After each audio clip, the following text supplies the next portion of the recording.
Em nome do Instituto Nacional para a Reabilitação, damos as boas-vindas a todos e a todas nesta sessão de apresentação da tese de doutoramento Percursos para a Inclusão Social em Portugal, 2 estudos de caso centrados nas políticas locais para as pessoas com necessidades especiais.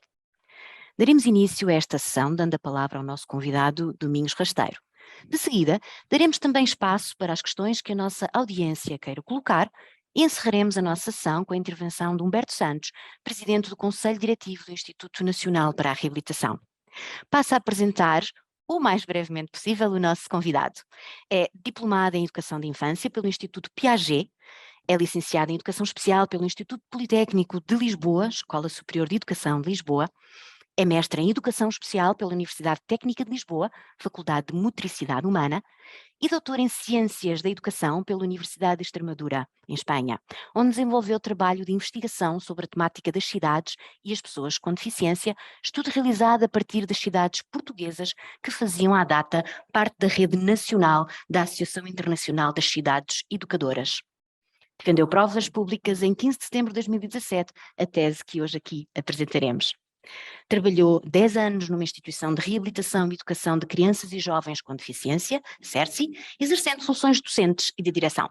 É professor adjunto convidado no Instituto Politécnico do Sul, Jean Piaget, desde 1987 até ao momento, regendo unidades curriculares nas áreas das ciências da educação especial, das necessidades educativas especiais e da educação inclusiva, da educação social e da investigação nos cursos de licenciatura, de pós-graduação e de mestrado.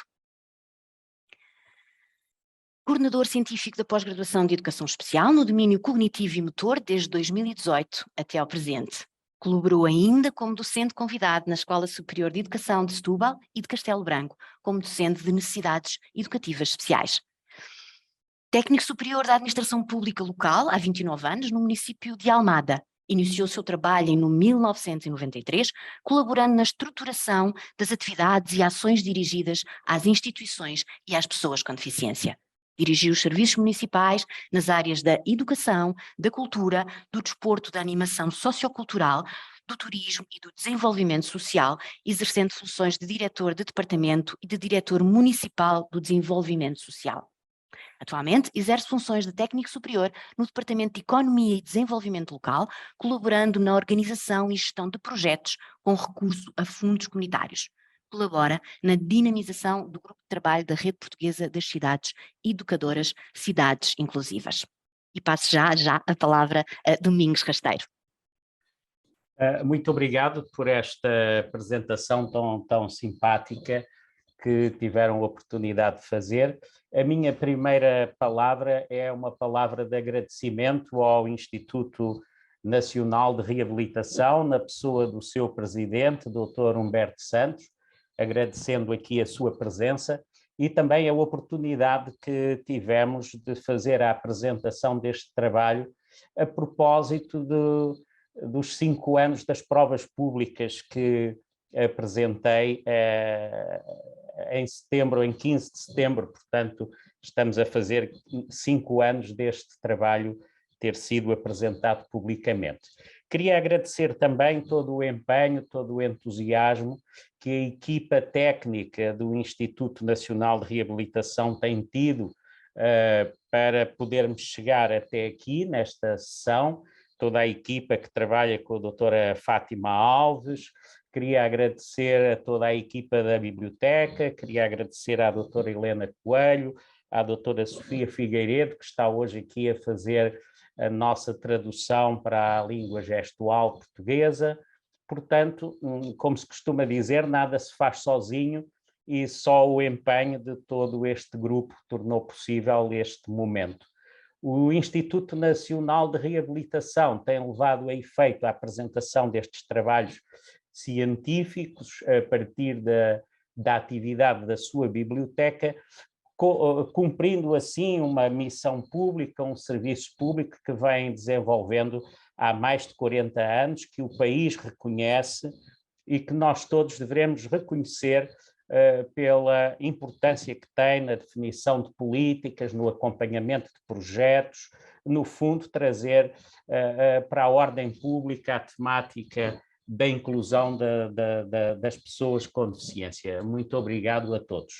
Também uma palavra de agradecimento pela presença de todos os interessados que quiseram estar hoje aqui conosco e com quem tenho um grande gosto de partilhar este trabalho. Vou fazer uma apresentação bastante breve. Organizei uma lógica que não sei se vou conseguir cumprir bem, que é 20 minutos para 20 slides. Vamos ver se esta lógica se cumpre. Eu vou tentar ser o mais breve possível, porque o trabalho também está disponível, quer na RECAP, quer na biblioteca online do Instituto de Reabilitação, e, portanto, depois, quem tiver interesse, colocará perguntas, poderá visitar o trabalho, etc. Portanto, uma terceira palavra que eu faço sempre questão de deixar quando faço a apresentação pública deste trabalho é a todos aqueles que também estiveram comigo, acompanhando-me na organização deste trabalho científico. Queria agradecer empenhadamente, com muita amizade, aos orientadores desta tese, a professora Maria Rosa Ória, da Universidade de Extremadura, e o professor João Curado Ruivo, que sem eles teria sido muito difícil apresentarmos este trabalho, que durou 3 anos e meio na sua realização, quer de investigação teórica, quer de trabalho empírico. Portanto, para eles, um agradecimento público muito reconhecido, e também para todos os professores que participaram no ato público, nas provas públicas. Estou a ver aqui presente o professor Augusto Deodato Guerreiro, que foi o presidente desse júri, o professor Miguel Martínez, que foi arguente, a professora Maria Helena Mesquita. Portanto, a todos eles também um grande agradecimento por esse momento de reconhecimento do trabalho desenvolvido. Passando os agradecimentos, eu ia então agora partilhar a tela convosco e iria começar, no fundo, a tentar cumprir esses tais 20 minutos a que me propus.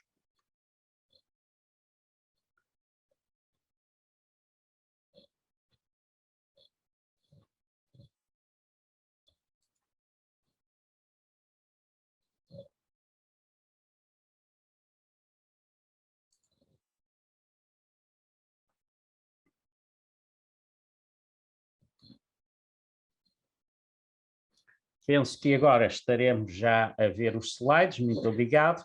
Estamos, sim, senhor. Obrigada. Obrigado. E, portanto, temos aqui os endereços eletrónicos onde podemos encontrar o trabalho na íntegra, e temos também o meu endereço de e-mail para qualquer troca de impressões, para qualquer pergunta, para qualquer contacto que seja interessante e seja necessário.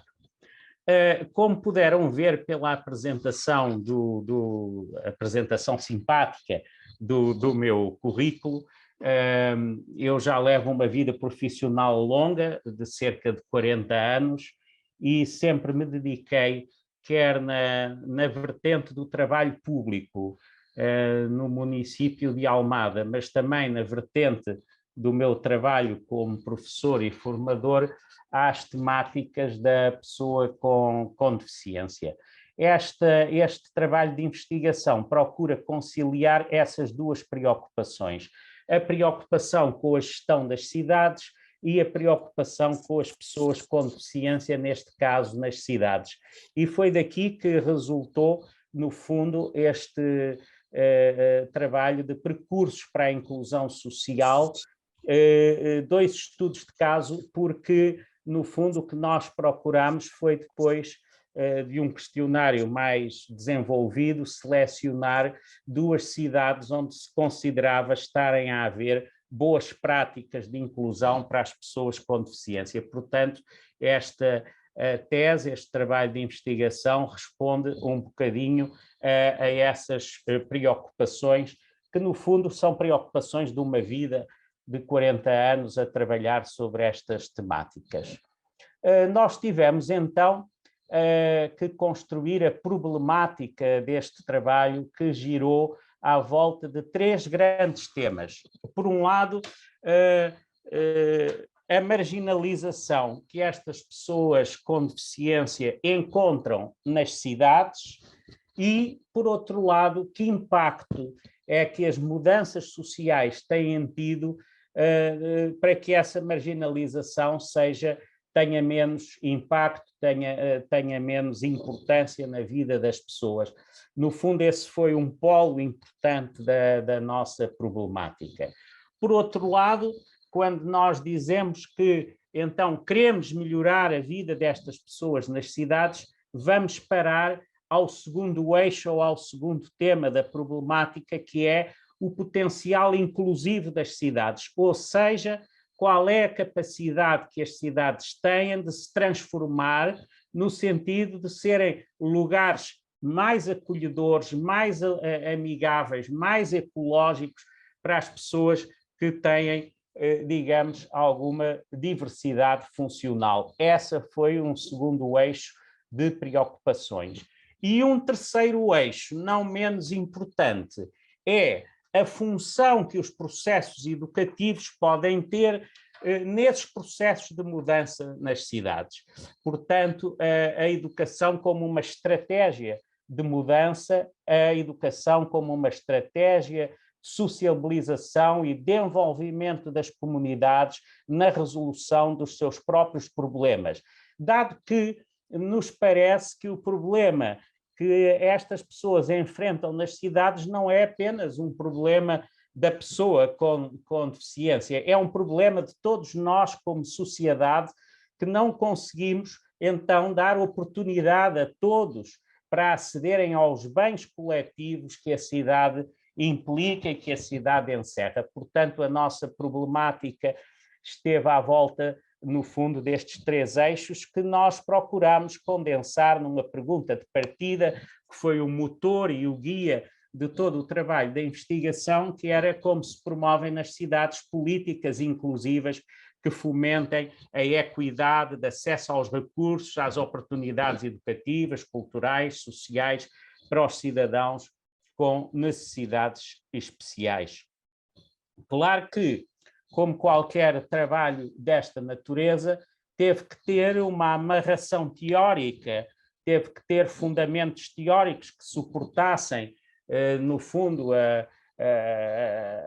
o seu enquadramento, mas também o seu trabalho empírico para depois podermos interpretar, para depois podermos discutir, para depois podermos relançar os resultados deste estudo. E então, esse quadro de referência teórica teve 4 grandes temas que nos preocuparam neste trabalho.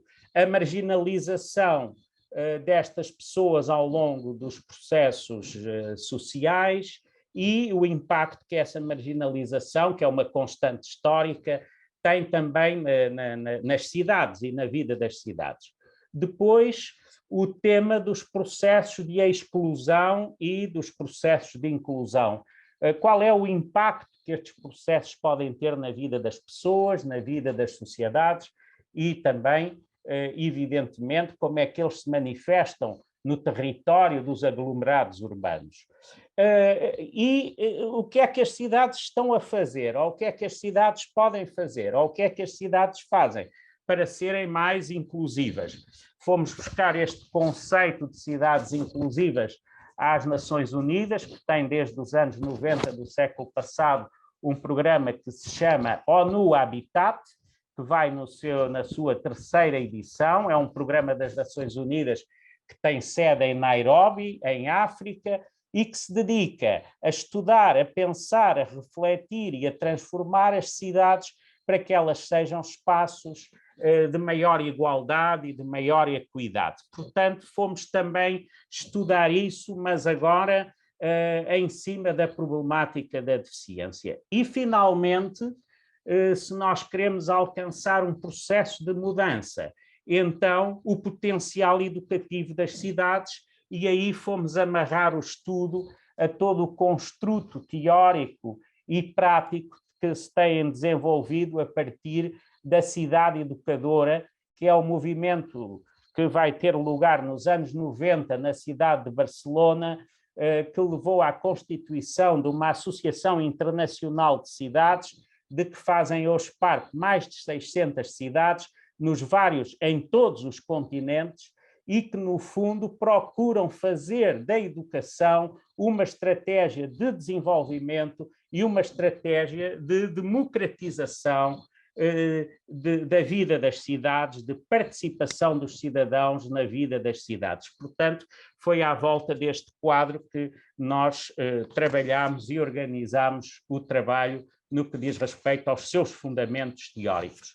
Eu não vou poder desenvolver muito, mas sobre estes 4 temas vou deixar só algumas manchas muito rápidas, que depois podem encontrar mais desenvolvidas no trabalho e que têm uma forte ligação àquilo que são depois também os seus resultados e a discussão dos seus resultados.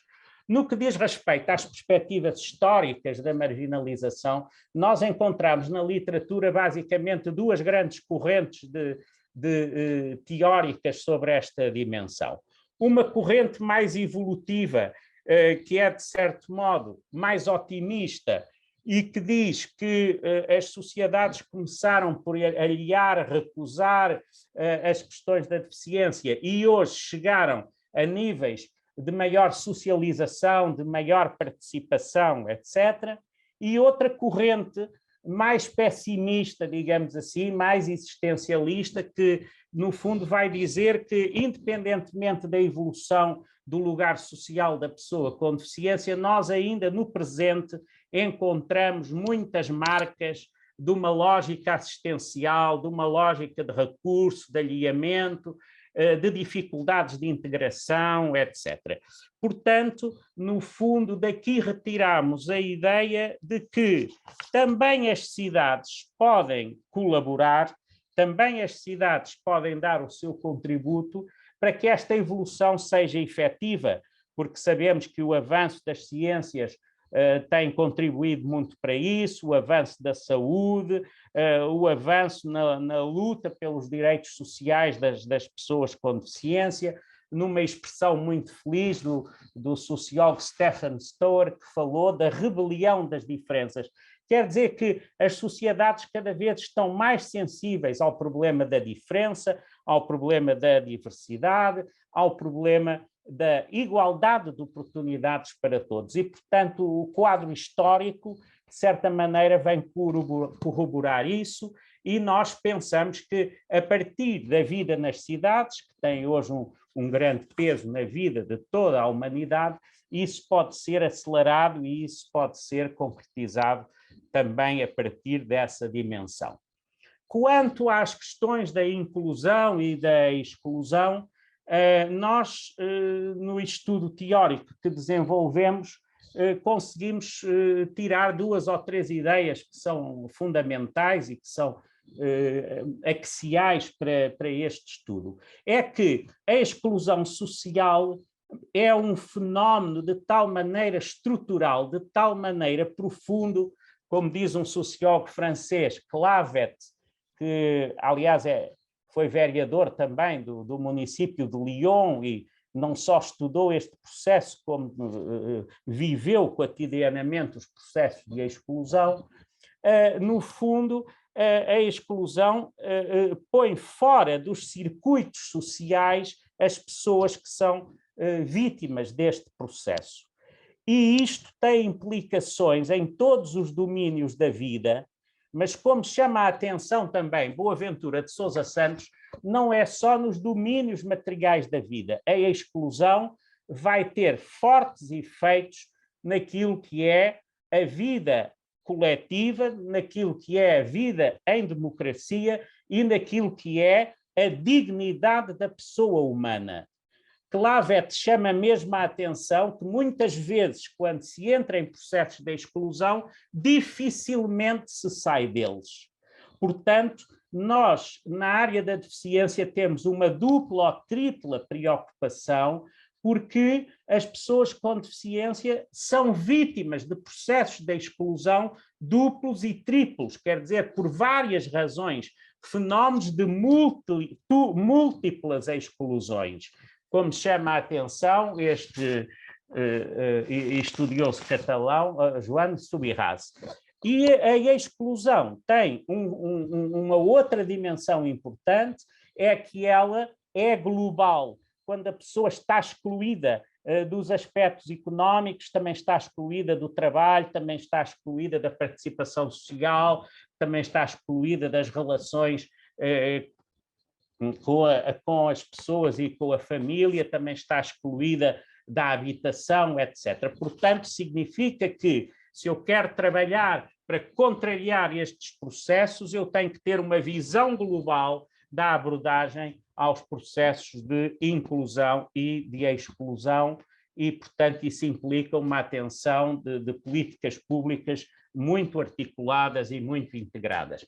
Também nas cidades, e pensando nas cidades e nas pessoas com deficiência, essa exclusão vai ter efeitos a vários níveis. Desde logo os baixos níveis de integração social destas pessoas, as dificuldades múltiplas que vão existir de acesso aos bens comuns, aos serviços que a cidade oferece, as limitações económicas e de habitação, a falta de acesso à informação, porque muitas vezes a informação não está pensada para todos poderem ter acesso, tendo em conta as suas diversidades funcionais, uma baixíssima insuficiência de participação cívica das pessoas com deficiência, um grande problema na acessibilidade aos espaços coletivos, quer a acessibilidade física, quer a acessibilidade comunicacional, quer a acessibilidade digital e outras formas de acesso, e também os problemas fortes de mobilidade e de transporte, que põem muito em causa a liberdade das pessoas, a circulação das pessoas, os contactos sociais, o usufruto do espaço público, etc., etc. Portanto, são fenómenos específicos de exclusão que se verificam nas cidades. Daí que se possa, então, pensar em cidades mais inclusivas, quer dizer, uma professora que escreveu um artigo em 2019 no Jornal Público, chamou no título a esse artigo a extenuante palavra inclusão. Queria dizer ela que a inclusão, no fundo, está a aparecer em todos os domínios da vida coletiva. Isto significa uma vontade de mudança, uma vontade de transformação, uma vontade de melhorar nos vários domínios a vida das pessoas. E como eu disse há pouco, os processos de exclusão são muito multifacetados e muito globais, os processos de inclusão também têm que ser igualmente muito multifacetados e muito globais. Então faz todo o sentido falarmos da inclusão também nas cidades, que é um espaço onde vivem hoje, quando eu fiz a tese, eram 54% da população mundial vivia em cidades, mas hoje mesmo os dados da ONU já falam de 58% das populações a viver em cidades e espera-se que até 2050 sejam 68%. Quer dizer que a cidade vai ter e já tem cada vez mais peso na vida das pessoas e representa, para o bem e para o mal, esse mesmo peso. Bom, então trata-se agora de pensar nas cidades como lugares que são para qualquer pessoa, independentemente da sua situação económica, do sexo, da religião, das capacidades, para que essas pessoas possam participar, possam tirar partido da vida nas cidades. Portanto, este é o movimento das cidades inclusivas, que está muito presente em muita bibliografia, em muita literatura, em muitas áreas, em muitos relatórios das Nações Unidas. Vale a pena ler o último relatório das cidades inclusivas das Nações Unidas de 2022, precisamente deste ano, em que as temáticas da deficiência são abordadas com bastante acuidade. Quando estudamos as cidades, também estudámos e procurámos perceber que havia, do ponto de vista teórico, 3 grandes leituras que os autores faziam das cidades. Algumas correntes que viam a cidade de uma forma muito otimista, sendo que a cidade representava pessoas a viver melhor, pessoas mais inteligentes, pessoas mais felizes, uma cidade idílica, uma cidade que resolve todos os problemas. Ou então autores mais pessimistas, que viam a cidade como um permanente espaço de crise, de dificuldades. Estou aqui a referir 2 autores que escreveram duas obras muito importantes que representam esta visão da cidade, o Mike Davis com o Planeta das Favelas e o Aquant, Louis Aquant, um sociólogo francês, que escreveu uma obra chamada Os Condenados da Cidade. Quer dizer que, no fundo, a cidade não consegue responder aos problemas de todas as pessoas e ela é propriamente também um espaço de marginalização, um espaço de desintegração de grandes grupos populacionais e também com pesos diferentes nos vários continentes e nos vários países. E, finalmente, uma visão mais realista da cidade, que está muito bem expressa nesta expressão do geógrafo português Álvaro Domingues, que chama isto a cidade esponja, a cidade que reflete aquilo que está à sua volta, a cidade que reflete os movimentos sociais, económicos e culturais e que, por isso, representa o melhor e o pior. Agora, independentemente disto, quando estudamos as cidades, chegamos a uma ideia forte, a uma ideia mais ou menos consensual dos autores, que também nos motivou neste trabalho, é que as cidades são tanto melhores, independentemente das várias perspectivas, as cidades são tanto melhores quanto melhor respondem com flexibilidade às necessidades intrínsecas e extrínsecas das pessoas humanas que vivem nessas cidades. Portanto, uma cidade que esteja atenta às pessoas, como diz o sociólogo, como diz o cardeal Tolentino de Mendonça, que escreveu um artigo há pouco tempo no Expresso, a cidade tem que escutar as pessoas. A cidade que escuta as pessoas, a cidade que está atenta às pessoas, é a cidade que consegue responder melhor aos problemas. E, portanto, isto, teoricamente, é um consenso que nós encontramos e que, de certo modo, alavancou também o nosso trabalho. Claro que os processos educativos foram também o centro deste quadro teórico, dado que a educação influencia os processos de mudança, as pessoas vão no espaço urbano aprendendo, ensinando, partilhando o conhecimento, há muita informação disponível, há muitas redes de troca e isso facilita a compreensão, a interpretação e a transformação da realidade. Aliás, nós vamos encontrar vários trabalhos de investigação que conseguem demonstrar quanto maior o nível de instrução das pessoas, maior a sua participação, por exemplo, na vida das cidades. Portanto, a educação pode ser um contributo fundamental para o desenvolvimento de novas políticas, para o desenvolvimento de novas formas de participação social. Finalmente, tivemos que deixar a parte teórica e pegar naquilo que aprendemos teoricamente e fomos então para o nosso trabalho empírico, para o nosso trabalho de campo, como se costuma dizer, que envolveu, de certa maneira, uma abordagem metodológica de um estudo descritivo, de natureza qualitativa, enquadrado por uma metodologia comparativista, que era uma metodologia que se seguia no Departamento de Educação da Universidade da Extremadura e que nós também utilizámos neste trabalho, e fizemos aquilo também que se designam estudos de caso, porque esta tese implicou também 2 estudos de caso, 2 unidades de estudo.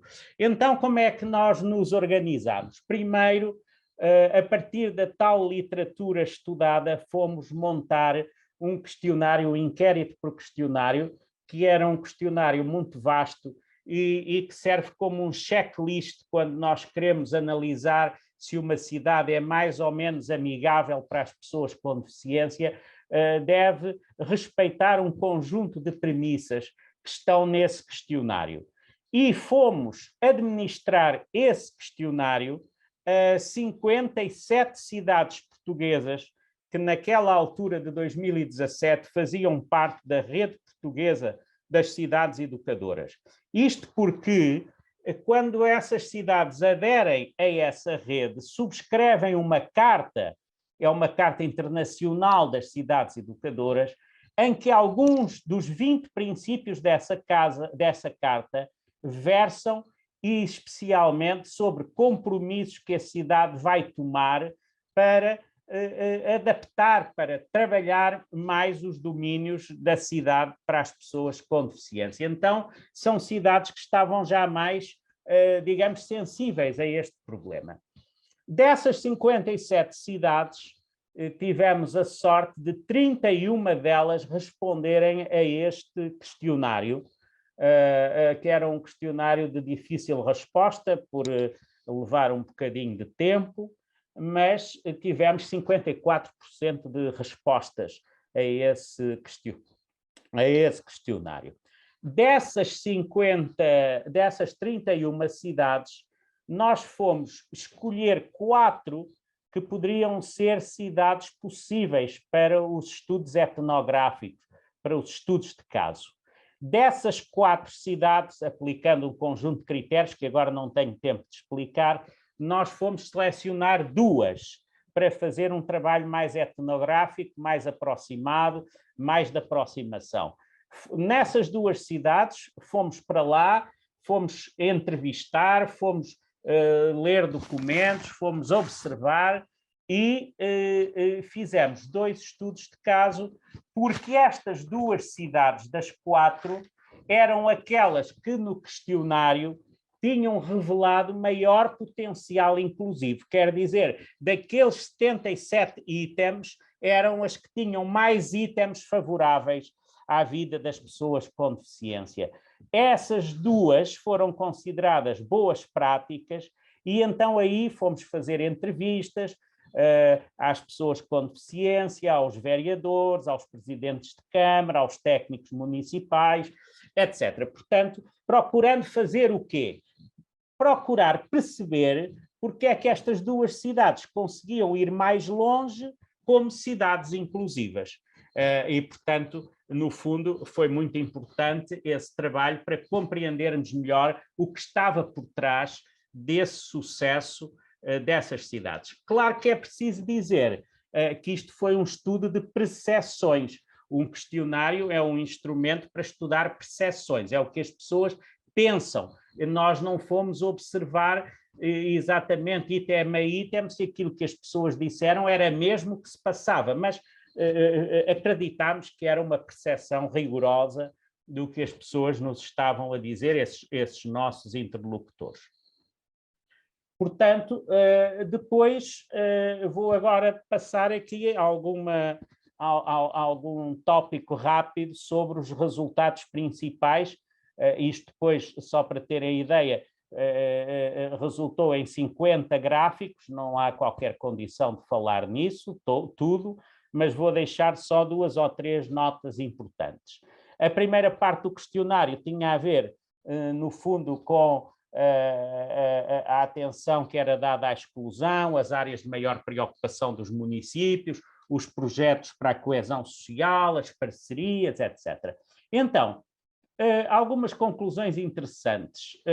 Primeiro, a maior preocupação dessas 31 cidades quando se falava de processos de exclusão era precisamente a pobreza, que é também um fenómeno da exclusão que ataca uma grande fatia da população portuguesa e também uma grande fatia das pessoas com deficiência, não é? Portanto, os municípios tinham uma preocupação especial com políticas que pudessem contrariar os processos de exclusão. Nós perguntávamos também se tinham alguma política, se tinham alguma preocupação com as pessoas com problemas sensoriais, físicos, intelectuais, etc. Eles disseram que sim, mas só 22% referiu essas preocupações.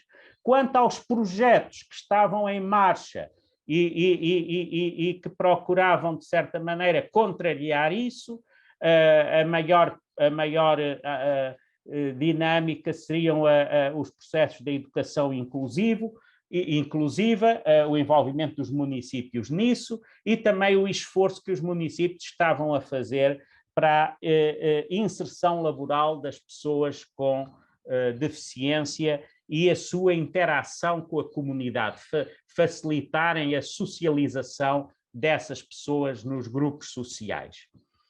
Quanto aos serviços que a cidade oferecia às pessoas com deficiência, ou que estavam ao acesso das pessoas com deficiência, e isso foi uma grande parte do questionário, mais ou menos 60% daqueles 77 itens versava sobre esta problemática e, portanto, havia preocupações com o acesso às zonas públicas, aos transportes adaptados, aos equipamentos municipais acessíveis e depois às unidades de multideficiência, ao apoio domiciliário, por aí fora.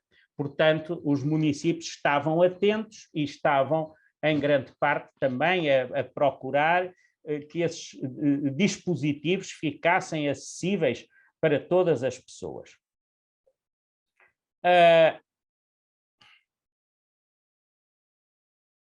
Agora, a certa altura, só para termos uma ideia, nós comparamos as 4 cidades com maior potencial inclusivo neste domínio dos serviços disponíveis e as 4 cidades com menor potencial inclusivo e encontramos estas grandes diferenças.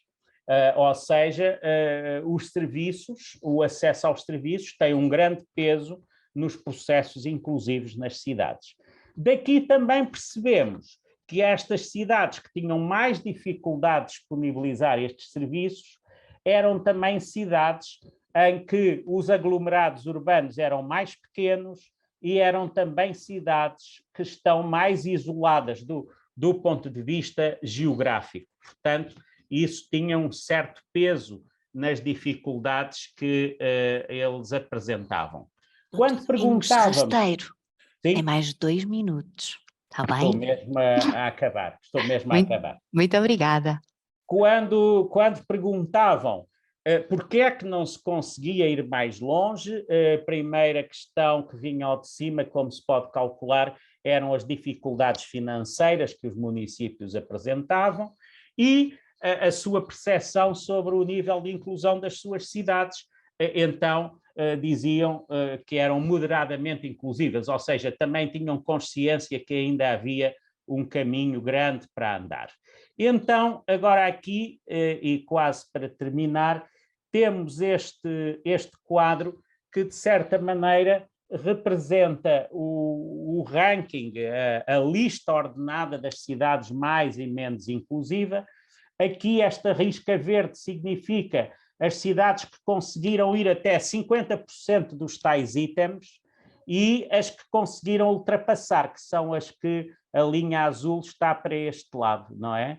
E, portanto, temos aqui um conjunto de cidades que estava a fazer um desenvolvimento muito positivo no caminho da inclusão e depois cá para baixo as cidades que ainda estavam muito recuadas nesse processo.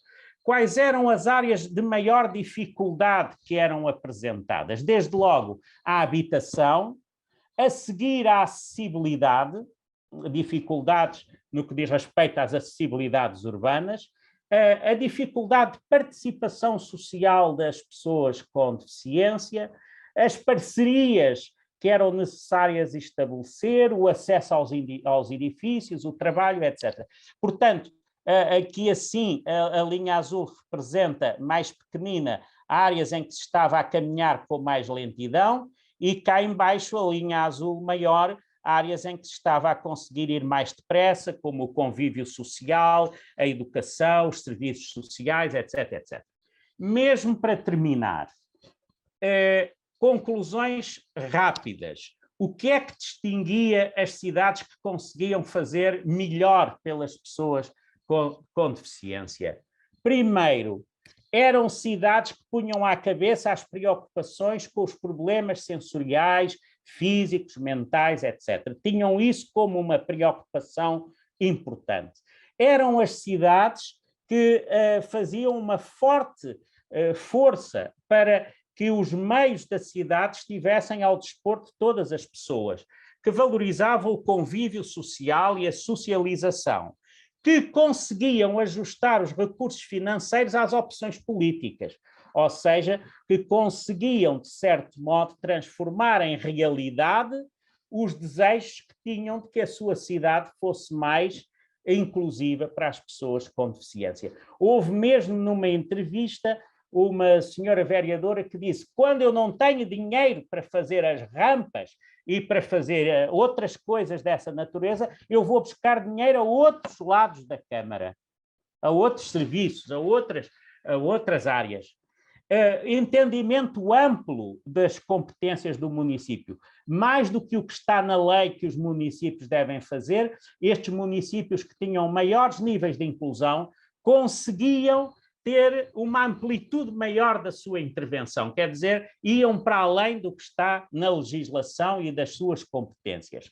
Tinham uma perspectiva das áreas alargadas, quer dizer que tinham que trabalhar em vários domínios ao mesmo tempo, tinham uma boa articulação entre as dinâmicas técnicas, ou o conhecimento técnico, e as opções políticas. Portanto, no fundo, eram cidades que eram coerentes com as opções políticas que tomavam, faziam algum esforço para que as pessoas com deficiência participassem nas decisões, portanto, a algum nível de participação, e portanto, fiquei muito sensibilizado com este trabalho etnográfico, porque vi na prática como é que as pessoas vibravam com os problemas, como é que as pessoas sentiam os problemas, como é que os decisores políticos e o corpo técnico conseguiam juntar esforços para mudar a realidade. Aqui deixo e termino com esta frase de um dos meus entrevistados, que dizia que, de certo modo, o que era importante é que as pessoas com necessidades especiais participassem em tudo, ou seja, serem incluídos no mercado de trabalho, na sociedade em geral, pois na maioria dos casos nós ficávamos sempre a um canto, dizia ele, que muitas vezes ficavam a um canto, quer dizer que não eram levados em conta, que não eram envolvidos. Portanto, este meu trabalho, com a humildade que ele tem e com as particularidades que ele tem, é também uma forma de desenvolver uma investigação inclusiva, ou seja, de dar voz às pessoas que sentem os problemas, que muitas vezes não são suficientemente ouvidas, e, portanto, é uma forma de também ajudar na dignificação da vida cotidiana nas cidades das pessoas com deficiência. Muito obrigado a todos pelo interesse, pela atenção, e peço desculpa da velocidade, não direi estonteante, mas da velocidade rápida. Se isto houvesse aqui um radar, eu acho que já ia ser multado, mas por hoje vou passar. Muito obrigado a todos e um grande abraço pela vossa disponibilidade e participação. Muito agradecemos a sua excelente apresentação, Dr. Domingos Rasteiro. E vamos passar agora a dar oportunidade aos nossos participantes que queiram intervir e colocar-lhe alguma questão ou fazer algum comentário. Ora, creio que temos aqui o Dr. Augusto Diodato Guerreiro que quer intervir. Dr. Augusto Diodato Guerreiro, quer, por favor, ligar o seu microfone, e eu ia pedir, por favor, ao Dr. Domingos Rasteiro para deixar de partilhar a tela. Ok. Obrigada, obrigada. Eu tenho som? Tem sim, senhor, Dr. Augusto. Muito bem. Então, muito bom dia a todos. No INR e demais participantes estão nesta tão promissora e fértil sessão online. Peço desculpa. Uma viva saudação com saudade, exatamente, a ilustres colegas, participantes aqui. E parabéns, professor Domingos Rasteiro, pela sua brilhante intervenção, tão bem sistematizadamente contida em 20 slides. Foi contingenciadamente que se disse tanta coisa, não é? E antes de tudo, o que vou dizer, e vou ser bastante breve, quero comunicar que, quero dizer com todo o gosto, que a todos, que tive efetivamente uma enorme honra, uma imensa alegria e um prazeroso privilégio de integrar, por dizê-lo, numa digna qualidade invulgar fora do nosso país, integrar exatamente o júri de doutoramento do professor Domingos Rasteiro, que em Espanha se diz tribunal, não é? Cuja relevância entre nós, o Dr. Domingos Rasteiro e eu, a relevância humanista, científica e consideração mútua fez-nos efetivamente grandes e inquestionáveis amigos. É claro que toda a gente já se apercebeu, todos sabemos já, que já muita gente leu efetivamente esta importantíssima tese. Trata-se efetivamente de uma aprofundada e singular investigação científica de um fôlego académico-científico ímpar entre nós, não é? Defendido exatamente na Universidade de Extremadura, como já foi dito, em Badajoz. Curiosamente faz amanhã 5 anos, não é? Foi em 2017. Enfim, fez-se naturalmente a seguir uma grande festa, excelência, não é? Pelo brilhante, as brilhantes provas exatamente prestadas, porque houve aqui uma festa naturalmente de êxito, grande êxito, pelo grande êxito, porque o professor Domingos Rasteiro teve efetivamente a nota máxima, por unanimidade e com louvor, não é? Eu não o disse, mas pronto, isso não está expresso na tese, não me recordo agora se está, não, acho que está. Sobresalienta com laude, não é? E agora, exatamente o INR, que muito legitimamente acaba de abrir mais uma excelente e frutífera senda para discussão e disseminação desta preciosidade científica, em excelência naturalmente equitativa, que era uma coisa que faltava entre nós e na comunidade científica. Digo, a matéria que é abordada exatamente nesta tese. Eu felicito vivamente o meu querido amigo e colega, professor Domingos Rasteiro, por mais esta brilhante intervenção. Aliás, eu não lhe conheço outra forma menos relevante em intervenções académico-científicas. E também as minhas sinceras felicitações que alargam igualmente ao Instituto Nacional para a Reabilitação, IP, por este processo dialogante de divulgação e dinamização do conhecimento em equidade, através exatamente da biblioteca, como estamos a verificar. Eu gostaria muito de ilustrar tudo isto que eu tenho aqui, gostaria de dizer, com coisas muito longas, que não é a altura oportuna. Resta-me apenas felicitar vivamente o meu querido amigo Domingos Rasteiro, colega em questões da problemática, de uma forma extremamente aprofundada, da deficiência, e também felicitar vivamente o INR, naturalmente na pessoa do seu distinto presidente, o Dr. Humberto Santos, não é? Que também, seja-me permitido, é um excelente amigo e parceiro de lutas pela inclusão já há décadas, não é? Portanto, e um bom dia a todos. Muito obrigada pela sua intervenção, Dr. Augusto Idade Guerreiro. Temos aqui uma participante, um participante, o Pascal, que pergunta, peço desculpa, tem uma ideia dos motivos que tornam os autarcas mais sensibilizados? Dr. Domingos Rasteiro. Quer dizer, é uma ideia que não posso dizer que seja uma ideia com fundamento científico, mas é uma ideia, como se diz nos processos de investigação, é um impressionismo, quer dizer, é uma coisa com quem eu fiquei com alguma impressão.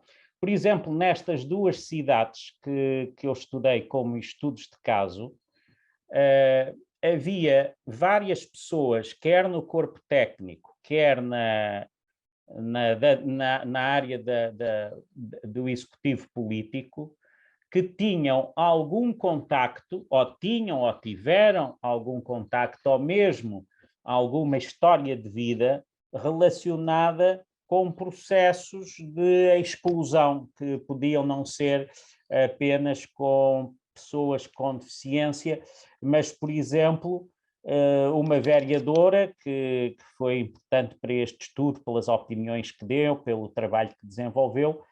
Antes de ser vereadora era professora e relatou durante as entrevistas muitas experiências que teve enquanto professora com famílias e com crianças com necessidades especiais, e chegou mesmo a dizer que isso lhe vinha muitas vezes à cabeça quando tinha que tomar decisões, não é?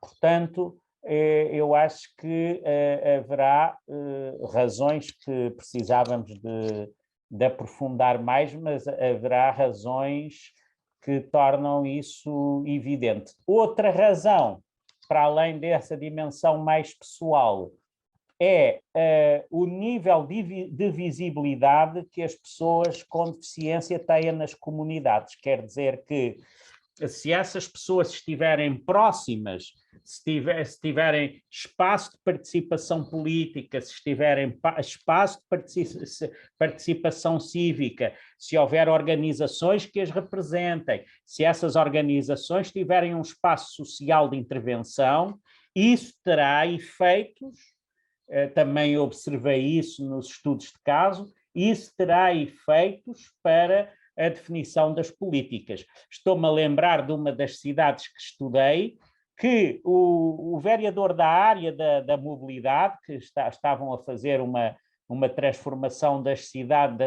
do centro da cidade, para que ela fosse mais acessível, e tinham uma empresa, aliás, com um trabalho muito relevante em todo o país, que assessorava esse trabalho, e tinha um conjunto de associações de e para pessoas com deficiência que eram consultores para esses projetos, quer dizer, que eram chamados a dar a sua opinião, e um dia, mesmo na rua, vi que essas associações estavam a acompanhar o vereador em visitas às obras que se estavam a desenvolver.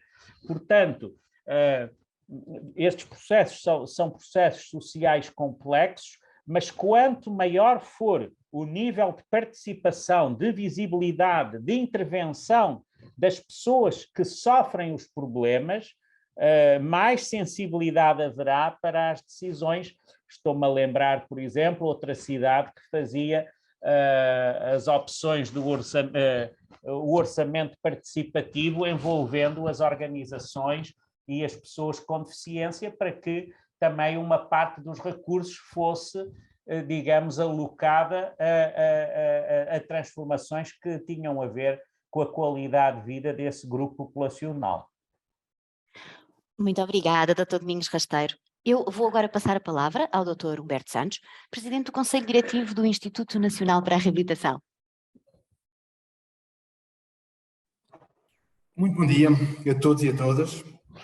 Começo por cumprimentar e agradecer esta brilhante preleção ao professor Domingos Rasteiro, e quero dizer que, na verdade, esta sessão faz a diferença, professor, e faz a diferença porque você tem, assumidamente, uma capacidade de mobilização extraordinária, porque hoje é a 8ª sessão e esta é, de facto, das mais participadas do ponto de vista, e participada de uma forma diversificada, porque nós temos aqui pessoas de distintas origens, ou seja, câmaras municipais, organizações, pessoas a título pessoal, Casa Pia, bem, um conjunto de organizações muito diversificadas, e quero obviamente agradecer esta participação e esta capacidade de mobilização, porque na verdade a questão de partida que nos trouxe é uma questão de veras relevante, de como se promovem as cidades, nas cidades políticas inclusivas, que fomentem a equidade de acesso aos recursos e às oportunidades educativas, culturais e sociais aos cidadãos com necessidades especiais. É algo, de facto, que é uma matéria que deve ser refletida de forma transversal na sociedade portuguesa. Ao longo da sua participação,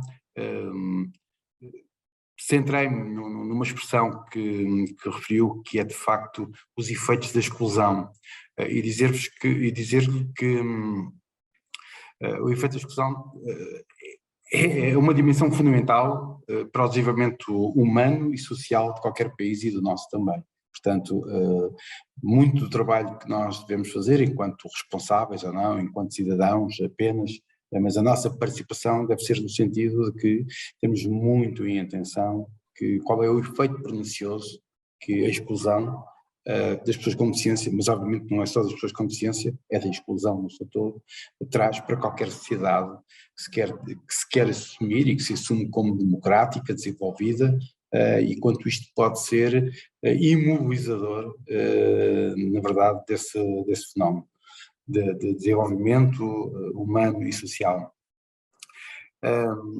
Professor, nós temos tido uma prática, ou tentamos ter uma prática de trazer aqui a esta sede, a este nosso modesto e muito humilde espaço, a reflexão de trabalhos que nos possam permitir ter olhares distintos, com distintas abordagens, com distintas perspectivas, e quero dizer que o que nos trouxe hoje é, na verdade, uma sistematização de dimensões, de fenómenos sociais impactantes nos percursos que visam a inclusão. Quer dizer que este tema é de tal forma apelativo que facilmente nós seríamos aqui durante horas em reflexão, em contraditório, em acréscimo, a acrescentar ideias, sugestões, reflexões, vivências, e quer dizer que aquilo que nos apresentou aqui hoje faz muito parte do ADN do Instituto Nacional para a Reabilitação, e por isso é com um enorme privilégio que temos hoje aqui o prazer da sua participação. Este território de sistematização, este território de reflexão,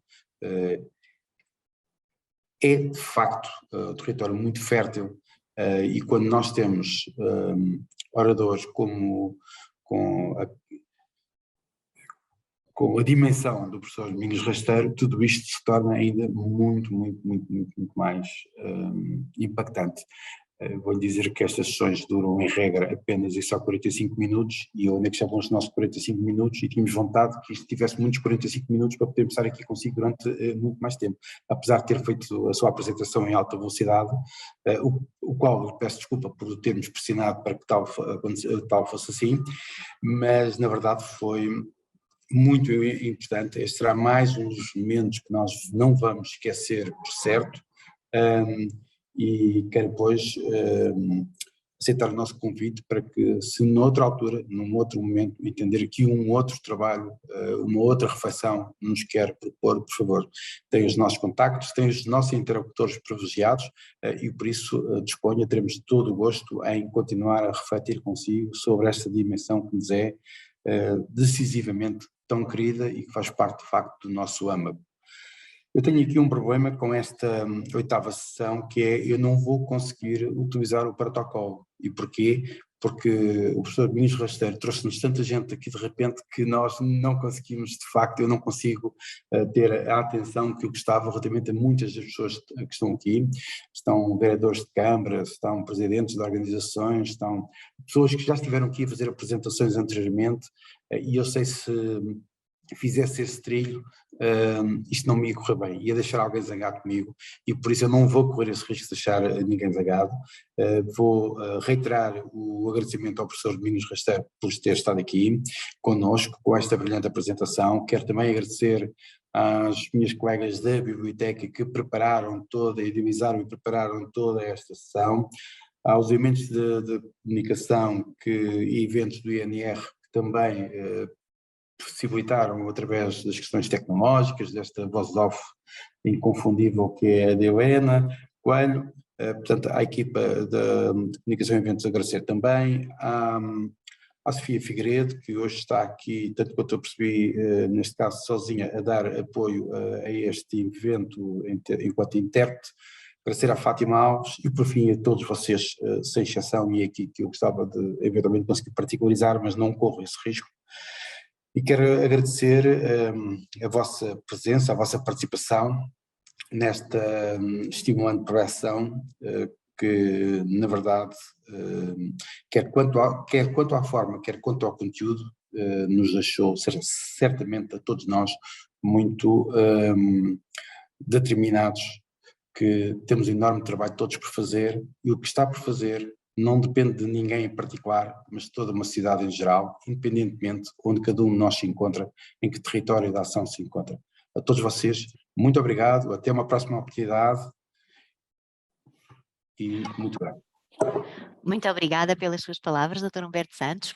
E tal como o Sr. Presidente falou, realmente hoje tivemos casa cheia e vamos...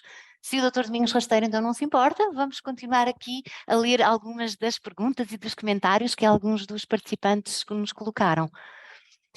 Temos o Dr. Adalberto Fernandes, caro colega, que escreveu aqui no bate-papo da plataforma: excelente intervenção, parabéns. No entanto, não nos cruzamos regularmente nos centros urbanos com as pessoas com deficiência. Continuam invisíveis. Continua otimista quanto a cidades que não excluem face aos constrangimentos atuais? Bom, muito obrigado ao Dr. Adalberto, também um abraço especial. Já nos cruzamos nestas coisas há muitos anos. Ele agora está um bocadinho mais na retaguarda, mas está sempre presente, e muito obrigado pela pergunta. Queria agradecer também as palavras do Sr. Presidente e dizer que, pela minha parte, entendo também isto não como um trabalho de cátedra, mas um trabalho de cidadania. Quer dizer, eu estou sempre disponível para colaborar e para qualquer iniciativa que entendam, quer o INR, quer qualquer outro município. Estou sempre disponível para poder colaborar, porque temos esta obrigação de partilhar o conhecimento só tem, como dizia Tomás Kuhn, só consegue fazer rupturas e mudar se nós o pusermos ao dispor das pessoas. Portanto, queria deixar também essa grande disponibilidade para qualquer colaboração que entendam conveniente.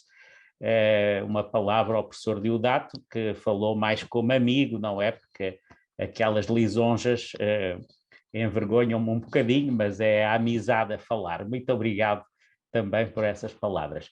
Quanto ao meu otimismo, quanto às questões das cidades, como diz o professor Adalberto, quer dizer, à medida que as sociedades forem evoluindo, à medida que as sociedades forem ganhando consciência da importância dos direitos humanos, à medida que as sociedades se forem confrontando com a diferença, nós temos que ter esperança de que as coisas vão mudando e que as coisas se vão alterar.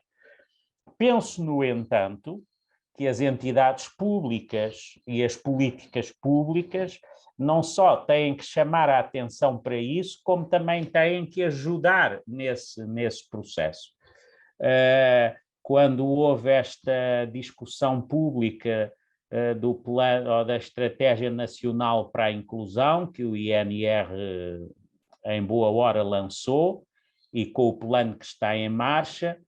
Eu tive a oportunidade de colaborar nesse processo e dar também um parecer sobre algumas das medidas que estavam incluídas no plano estratégico, mas penso que temos que ter ações menos tímidas, temos que ter ações mais fortes e temos que ter ações que envolvam ao máximo os intervenientes, porque se nós pensarmos bem, não é o foco destas nossas coisas. Quer dizer, nos pressupostos têm que estar as pessoas com necessidades especiais, com deficiência, com diversidades funcionais, etc. Mas nós só conseguimos verdadeiramente mudar se todos os outros que não esses se envolverem na mudança, porque esses é que são, no fundo, os que vão promover essas mudanças. Portanto, nós temos que ter formas de envolvimento da sociedade, formas de envolvimento das comunidades que, no fundo, procurem passar da dimensão dos problemas à dimensão das soluções. E, como alguns municípios demonstraram, é possível nós termos em cada cidade um plano para a inclusão das pessoas com necessidades especiais, com verbas alocadas, com ações concretas a ser levadas ao terreno, que devem fazer parte dos planos de atividades municipais, com que os executivos municipais se devem comprometer com a sociedade e para as quais devem ser avaliados quando nós vamos fazer e vamos votar nas eleições autárquicas, etc. Portanto, temos que passar das palavras aos atos e temos que fazer dos desejos alguma coisa fática, concreta, porque senão, quer dizer, isto vai levar muito tempo e não vai conseguir concretizar-se. Nós, felizmente, temos cidades aqui em Portugal e temos cidades noutros países que demonstram que essa esperança é possível.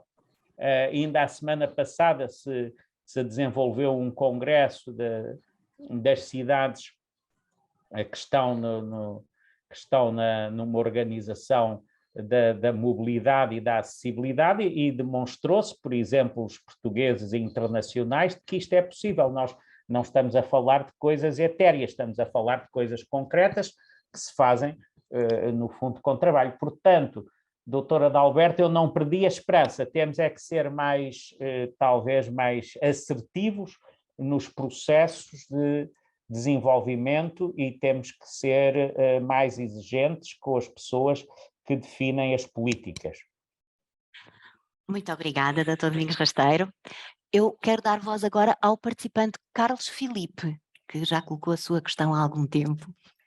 Pode ligar, por favor, o seu microfone e a câmara? Sim, muito obrigado pela oportunidade, Helena Coelho. Muito bom dia a todos. Antes de mais, quero agradecer ao professor Domingos Rasteiro pela excelente apresentação que efetuou. Gostei muito de ver aquilo que apresentou. No entanto, queria só aqui ressalvar algumas coisas. Apesar de já termos muitas câmaras alertas para a inclusão das pessoas com deficiência, antes de mais, eu sou uma pessoa com deficiência. Eu sou o presidente de uma associação que eu criei este ano, que é os 3Cs, que é uma associação de esportes. Então, como tal, é muito bom já termos as câmaras alerta para este tipo de situações, de temáticas. No entanto, ainda temos muitas câmaras que não o estão. Eu, por exemplo, vivo em Almada, como o professor Domingos deverá saber, Almada é uma cidade que de facto não é muito acessível e tenho tentado, ao longo destes anos, tentar que tenham mais acessibilidades. Mas, neste sentido, não é só responsabilidade das câmaras. Porque, por exemplo, há pouco comentaram bem que não se vê as pessoas com deficiência, e muitas vezes aquilo que eu digo também às pessoas com deficiência é: nós temos que aparecer nos sítios, porque se nós não aparecermos, as pessoas também não vão ter noção do que é para adaptar ou como é que devem adaptar. Mas por muito que esforço que haja, tanto da parte das pessoas com deficiência como da parte das câmaras, também temos aqui outro pormenor que também é muito invisível, mas também faz toda a diferença, que é a mentalidade, como por exemplo ter carros em cima dos passeios ou ter carros parados nas passadeiras. Por muitos esforços que as câmaras municipais façam, não há nada que se possa fazer em relação à mentalidade das pessoas, ao respeito e ao civismo. E acho que tudo é possível, e isso eu já viajei para outros países e verifiquei as realidades. É só mesmo uma questão de mentalidade. E se todos juntos estivermos a tomar para esse sentido, tudo é possível, conseguimos adaptar tudo. Portanto, o que eu deixo aqui, digamos, um desafio para as pessoas é tentarmos em conjunto olhar dia a dia para os obstáculos que aparecem e tentarmos em conjunto todos adaptar. Nós, pessoas com deficiência, ainda temos que ter esse papel ainda mais ativo, porque nós, como sabemos melhor, digamos assim, das necessidades que temos, mas se nós não explicarmos aquilo que pretendemos, e não é só para pessoas em cadeira de rodas, para outras deficiências que também não são visíveis, se não for explicado às outras pessoas o que é necessário, as outras pessoas também não adivinham. Portanto, isto é um trabalho em conjunto, não só das câmaras, mas também em conjunto. Como eu costumo dizer, a comunidade somos todos nós e não as pessoas com deficiência e a comunidade. Obrigado. Muito obrigado, Carlos, pela sua intervenção. Eu só posso estar 100% de acordo, não é? Isto é um trabalho insano e é um trabalho global que tem que ser feito em vários domínios e ao longo da vida, com todas as idades, com todos os dispositivos, porque às vezes estamos a partir de pontos muito recuados, quer dizer, muito pouca sensibilização, muito pouco comportamento cívico e, portanto, no fundo, tem que se começar por algum lado, mas tem que se ir também desenvolvendo ações educativas, ações formativas, ações de sensibilização. Por exemplo, o próprio INR tinha um programa, não sei se ainda tem, de sensibilização nas escolas para os problemas da acessibilidade, começando logo a sensibilizar os mais novos para este processo. Portanto, isto é um trabalho permanente, constante e que não vai ter fim. Isto é um processo constante e permanente. O que é importante é começá-lo e não deixar parar a roda, quer dizer, é pôr em marcha e depois não parar mais. Por isso eu aposto muito nos planos inclusivos que possam ser plurianuais, onde se possam inscrever ações concretas. Diz o doutor Adalberto que é a Escola Alerta, exatamente, é esse programa que eu estava aqui a referir. Por exemplo, nós aqui em Almada ensaiámos, estamos a terminar agora um projeto que me parece interessante, que é transformar um dos polos mais visitados da cidade, transformá-lo num espaço acessível às pessoas com deficiência, que é a Casa da Cerca. Portanto, a Casa da Cerca tem estado aqui num processo já de alguns anos de obra física, agora estamos a trabalhar nas áreas da comunicação, etc. Mas depois não se pode parar por aqui, porque é preciso pensar como é que se chega à Casa da Cerca, então temos que ter os percursos acessíveis, não é? Portanto, há todo um encadeado de ações que se têm que desenvolver para que um dia se possa falar da acessibilidade global, que era o desejável, e como diz o Carlos e bem, isto não é só o município, são as pessoas, por exemplo, são os condomínios dos prédios, que têm que estar sensíveis para instalar um elevador quando é preciso. Aqui no meu prédio, por exemplo, para instalar um corrimão para as pessoas que tinham dificuldades de mobilidade, foi uma dificuldade na reunião de condónimos, porque o corrimão ia estragar a estética, mais isto, mais aquilo. Quer dizer, pronto, são esforços muito diversos que precisamos de empreender e quanto mais pessoas estiverem envolvidas, melhor será o sucesso da intervenção, não é? Muito agradecemos o seu esclarecimento, Dr. Domingos Rasteiro, muito agradecemos a sua apresentação. Temos aqui ainda algumas questões colocadas no bate-papo, mas dado o avançado da hora e temos outros compromissos, não podemos continuar ainda agora esta sessão. Fica aqui a promessa, quase de certeza, por parte do Dr. Domingos Rasteiro, de responder às questões colocadas aqui no bate-papo. Posteriormente, iremos enviar. Muito bem, eu fico comprometido com isso. Muito bem, muito obrigada. Com todo o gosto, aliás, e fico muito satisfeito pelo grande nível de participação, porque também só faz sentido nós desenvolvermos estes trabalhos se eles tiverem alguma utilidade. Quer dizer, eu não estive a fazer este trabalho por causa de um grau académico, também aconteceu, também por essa via foi importante, mas o meu desejo maior é contribuir, no fundo, para que se possa mudar, neste caso nas cidades, a vida das pessoas e desenvolverei até ao limite das minhas forças esse trabalho. Lembrar aqui que eu, depois de apresentar a tese, fui à Assembleia da República apresentá-la à Comissão da Deficiência, aos partidos políticos, fui apresentá-la ao INR, ao gabinete da senhora Secretária de Estado, para a inclusão. Portanto, este trabalho tem muita dimensão de polis e de civitas e, portanto, temos que mexer na polis e nas civitas e temos que fazer trabalho nesse sentido e, portanto, eu tenho um grande gosto em responder a todos e em corresponder a outros convites ou a outros desígnios que possam surgir a partir daqui. E acho que a casa onde estamos, que é o INR, é o sítio certo para criar estes cruzamentos e estes pontos de interesse, não é? Com certeza, Dr. Domingos Rasteiro, com certeza. Muito obrigada. Foi um grande gosto, um grande abraço para todos. Obrigada. Muito obrigado. E chegamos ao final desta nossa sessão. Resta-nos agradecer a participação de todas e de todos e convidá-los para que nos acompanhem através da nossa página web e nas redes sociais. Agradecemos a todos os participantes que fiquem atentos à sua caixa de correio eletrónico, dado que vos iremos remeter um pequeno questionário de avaliação sobre esta sessão informativa. As vossas apreciações serão muito importantes para a melhoria deste modelo de partilha de informação, pelo que desde já agradecemos a vossa participação e resposta. Lembramos também que esta sessão ficará disponível no canal de YouTube do Instituto Nacional para a Reabilitação, que apelamos a todas e a todos que subscrevam. Muito bom dia e até breve. Muito obrigado, bom dia. Obrigada.